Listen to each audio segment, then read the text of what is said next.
Bulletproof Radio, a state of high performance. What happens with pricking your finger? What happens with breath? What happens with pee?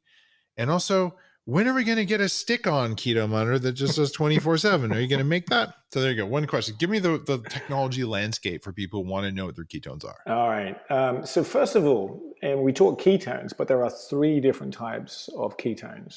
You've got acetoacetate, which can be detected sometimes in urine. That's a urinalysis strip. There is beta-hydroxybutyrate, which is measured in the blood. And there is acetone that can be detected in the breath, but they're not all created equal. About 28% of the energy that is available in the body is in acetoacetate. And that can get spilled into your urine. And then when you're using a urinalysis strip, you're basically detecting an amalgam of what might have potentially been spilled during this time, but it is affected by hydration.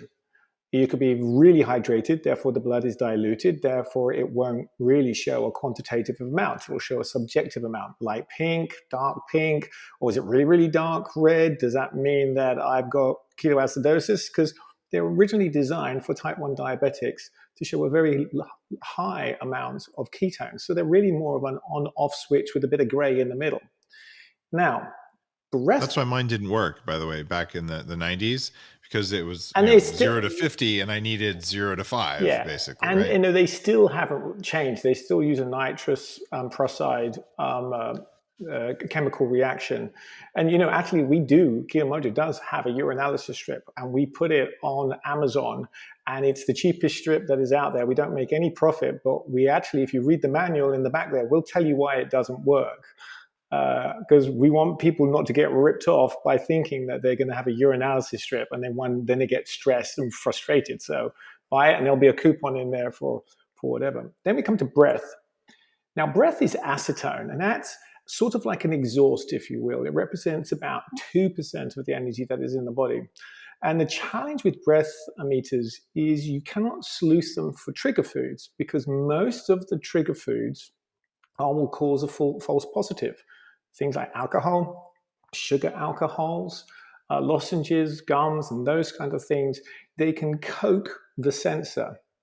And the challenge with coking the sensors is they use a heat cycle to burn off that contaminant, which cokes it up some more, until eventually it doesn't actually yield you a good result. And because you can't replace any of the sensors that is in there, except for the level, which is like a $600 machine. I mean, the level was the one that came closest to it.